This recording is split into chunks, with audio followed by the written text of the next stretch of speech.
ساحیل ستاسو خدمت ته حاضر شوی په دې هیله چې د خپرونې تر پای را سره پاتې شئ. درنو اورېدونکو په دې خپرونه کې درته د اجل تږي ناول شپږمه برخه وړاندې کوم. تاسې پنځمه برخه تر دې ځای پورې اورېدلې وه.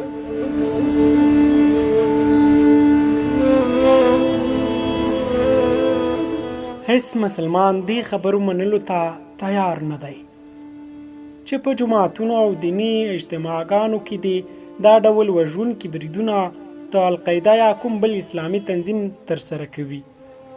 پاکه خبره ده چې مسلمانان په هر حال کې د ترهګر ثابتولو لپاره هڅې ترسره کیږي. د همدغې مقصد لپاره له عبدالله او دادا بهایي په څېر کسانو څخه د ریموټ د تڼۍ په توګه کار اخیستل کیږي. درنو اورېدونکو شپږمه برخه له دې ځایه پیل کیږي.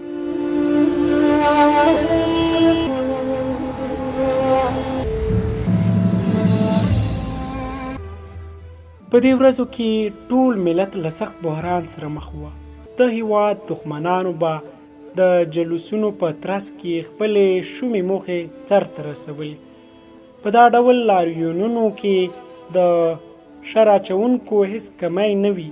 په داسې وختونو کې هغوی داسې فساد وکړي چې په جلوس کې د ګرم راغلو پام هم له خپل اصل مقصد څخه ګرځوي او په ورانکارۍ کې ورګډېږي او په همدې کې د لوټمار بازار ګرم شي. د احتجاج په ورځ چې جلوس له هر ځایه تیر شي نو د عبرت هنداره ګرځېدلې وي. دغه وخت کې هیڅ سړی دا فکر نه کوي چې آخر خپلو هیوادوالو او د هغوی شتمنیو ته په زیان اړولو هغوی ته څه ګټه ورسیږي. زبیر په خپل دوکان کې ښځینه مشتریانو ته د ډالۍ کولو بېلابېل څیزونه ور وښودل چې خبر راغی یو لاروین همدې لور ته را روان دی. د دې خبر په اورېدو په مارکیټ کې منډې رامنډې شوې. زبیر د خپل دوکان د ښیښایي دروازې له لارې بهر ټوله منظره لیدله. هرې خوا د ټیمي کشکي دروازو د بندولو غږونه وه. په ټول مارکیټ کې غوغا جوړه وه. ځکه نو زبیر هم ژر تر ژره ښځې رخصت کړي او د خپل مزدور سره یې د سامان په ټولولو پیل وکړ. همدا شیبه جلوس هلته ورسید. یو ځوان د هغه د دوکان پر لور د اشارې کولو سره وویل: هغه وګورئ، هغه دوکان خلاص دی. د سترګو په رپ کې په ډبرو کوتکو او سوباړو سنبال لسګونه ځوانان همدې لور ته راغلل. په لږ وخت کې دغه ښیښایي دروازه ټوټې ټوټې کړی شوه. ځینې نور ځوانان د نورو دوکانونو پر لور ورغلل. قلفونه یې ورمات او وردننه شول. په جلوس کې نور ګډون کوونکو هم له دې هر څه خپله پوره ګټه پورته کوله. د لوټمار مال یې ځان لره غنیمت ګڼه. د بهرنیو خبري رسنیو خبریالان هم همالته موجود وو او د پیښې له ځایه ښه ګرم خبرونه ثبتول. یو ځوان زبیر ته زوروره ډیکه ورکړه. هغه له ضربې سره د سړک پر سر وغورځېده. دا وخت یو ځوان د دوکان په بېلابېلو برخو تیل اچول. زبیر په بیړه راپورته شو او په داسې حال کې چې حواس یې بایللی و اخوا او دېخوا یې منډې او چغې ووهلې. فریاد یې وکړ: دا څه کوئ؟ دوکان ته اور مه اچوئ، زه به تباه شمه، برباد به شمه. یوه لاروین کوونکي تیلۍ بل کړه. دغه وړې بلې پلتې داسې اور بل کړ چې د زبیر ښکلی جنت یې په جهنم بدل کړ. زبیر له ډېرې صدمې کله سر وهه، کله پښې، کله به یې سینې ته ډبونه ورکول.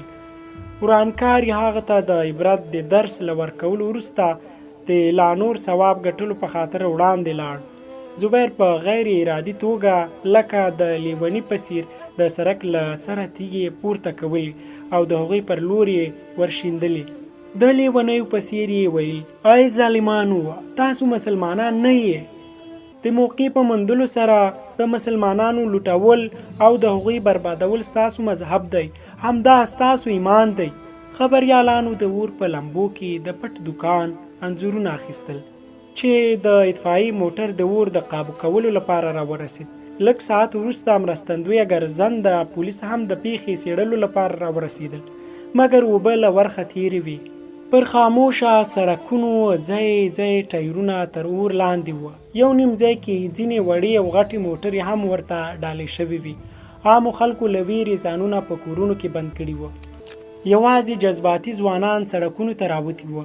دغه ځوانان د جوش او جنون په اور کې د ترهګرۍ علمبرداران ګرځېدلي وو. عبدالله له خپلو ملګرو سره په منډه منډه له مارکیټ څخه په تېښته و. د منډې په وخت کې یې د اور لګید یو ډبی ولید چې یوې پلتۍ یې د زبیر دوکان د یورو په یوې ډیرۍ بدل کړی و. اوس د هغه رفتار کم شو. په سترګو یې هماغه منظر ګرځېده چې زبیر له هغه څخه د رحم خیرات غوښت، خو هغه ورته په ډېرې بې رحمۍ سره داسې زوروره ډیکه ورکړه چې هغه بیچاره یې په سړک وغورځوه. هغه په ډېر ویاړ شاته وکتل. د اور ډبی هوا ته پورته او بیرته ونیوه. بیا یې په خپله دشته ژبه وویل: ډېره مزه کوي چې څوک زما په وړاندې بېوسه شي او خیرات هم غواړي. په خبرو خبرو کې ودرېد. یو تیږه یې راپورته او د یو نږدې دوکان لوحه یې نښه وګرځوله. د ډبرې ګزار د لوحې بڼه ور بدله کړه. په دې دنیا کې د بېوسه او مجبوره خلکو ځای نشته. لرې د ګرځنده پولیسو د ګاډي هارن وکړنګېده. هغه د شاته کوڅو له لارې ځان یوې تنګې کوڅې ته ورسوه چیرې چې خپل سپورتي موټر سایکل ودرولی و. د پیښې له ځایه د ژر تر ژره تېښتې په خاطر دا موټر سایکل هغه ته ډالۍ کړی شوی و. یو وخت عبدالله یو معصوم او بې ضرره انسان و، اما یو طبیعي عیب هغه نیمګړی کړی و. د ژبې د نښتون له لاسه به هر چیرې د خلکو د خندا و. د کور غړو به هم ورسره له خبرو کولو ډډه کوله. د کور د غړو دې روي هغه ځورولو، خو له چا سره به یې جنګ نه کوه. هغه د نرګس د یو داسې ګل په څیر ګرځېدلی و چې زرونه کاله یې په خپلې بې نورۍ پسې ژړا کړې وه. هغه پر خپلو تعلیمي اسنادو ډېر ویاړ کوه. د هغه اسناد د هغه د لیاقت او ذهانت ښکاره ثبوت و. هغه هر بریالیک په لومړۍ درجه ترلاسه کړی و. نن ورځ عبدالله ډېر خوشحاله و. د دندې لپاره یې په یوه نړیواله کمپنۍ کې انټرویو وه. د زده کړو پای ته رسولو نه وروسته په عملي ژوند کې دا د عبدالله لومړی ګام و. له خوشحالۍ په جامو کې نه ځایېده. سباناري کې د کور ټول غړي موجود وو او د هغه پر مخ رونق یې لیده. مشر ورور یې د شونډو لاندې خندا وکړه. بیا یې ویل: په الله که پوهېږم، میږی د سلیمان علیه السلام د لور خوب ګوري او که مست چرګ د مستۍ په جوش کې خپل اصلیت هیر کړی. د دې خبرې په اورېدو د عبدالله له لاسه مړۍ وغورځېده. ورېندار یې په مسکا سره میړه ته ور وکتل او ورته یې ویل: اوهو، ولې یې چیړې؟ لیورجان مې که خبرو ته کېناست نو د ده اوږده هی هی باندې به انټرویو ختمه شي. د طنز ډزې ښه په درس کې لګیا وي.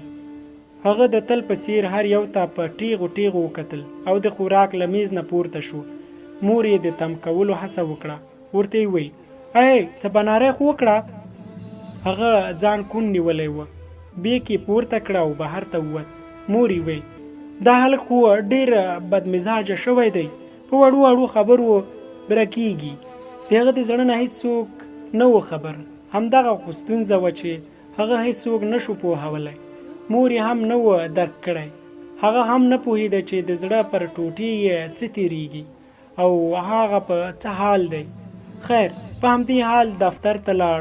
تقریبا نیم ساعت وروسته د انټرویو لپاره وغوښتل شو. د کمپنۍ دوه افسرانو د هغه دوسیه لیدله. یو یې وویل: ښه نو مسټر عبدالله، ستاسې تعلیمي قابلیت هو به هو زموږ د ضرورت مطابق دی. عبدالله له ډېرې خوښۍ نه وویل: تھینک یو.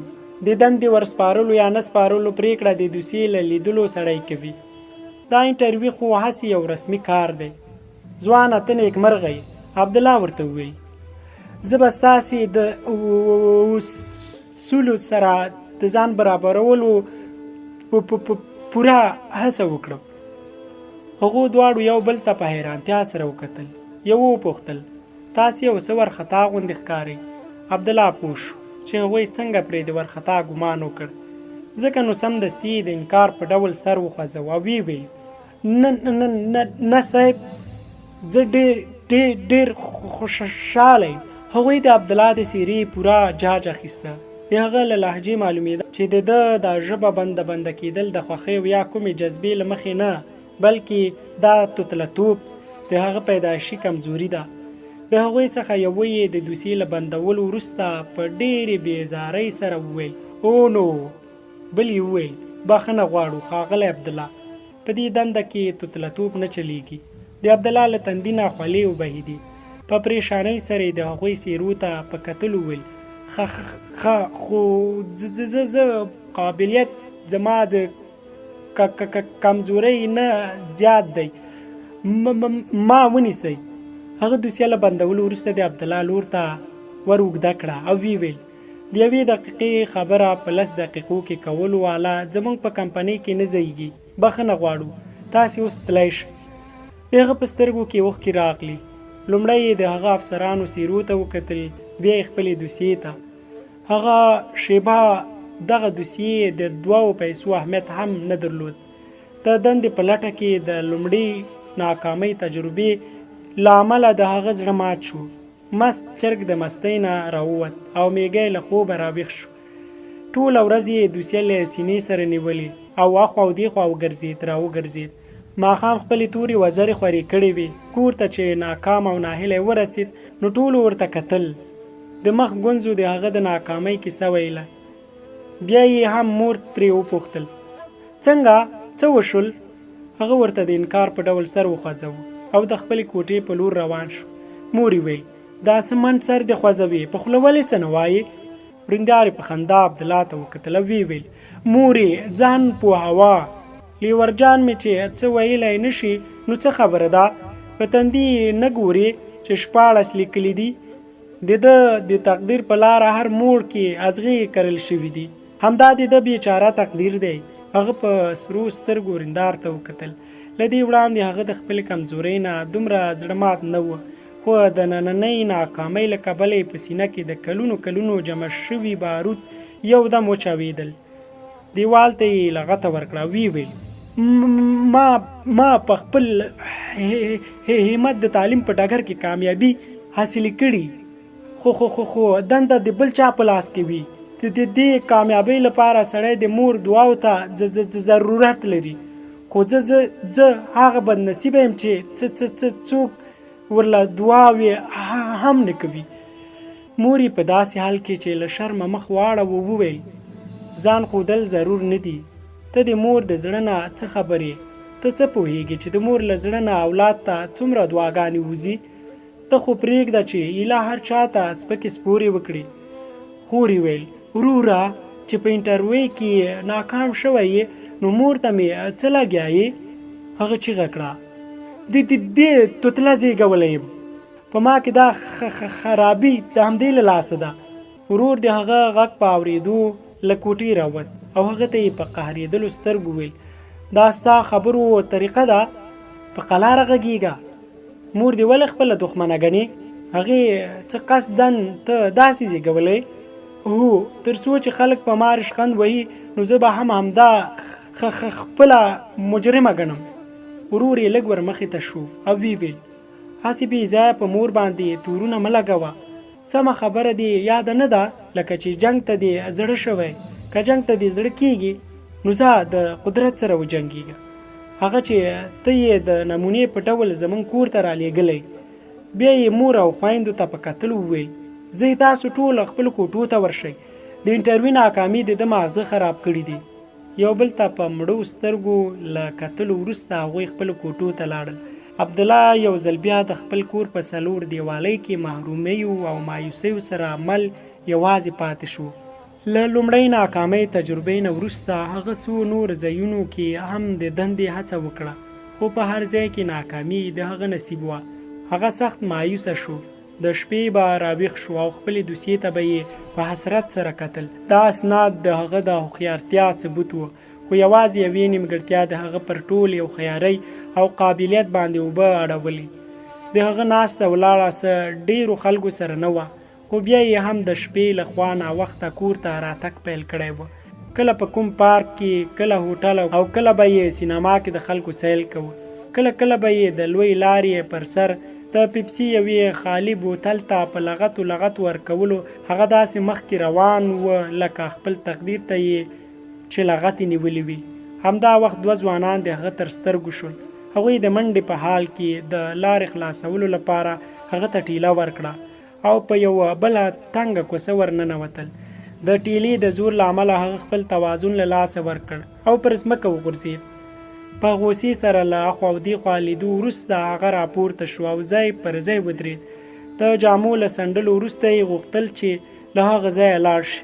په همدې وخت 3 عسکرو را ایسار کړ.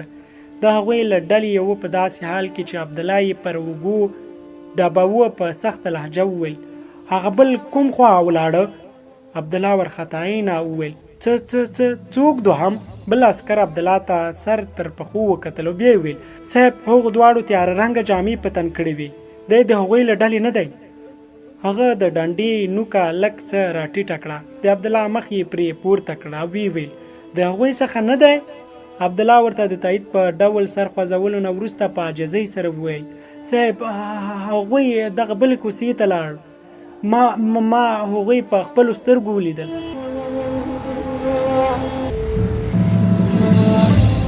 قدرمنو اورېدونکو، د اجل تږي ناول 6مه برخه په همدې ځای پای ته رسیږي. تر بیا ښه وخت ولرئ. الله مو مل شه.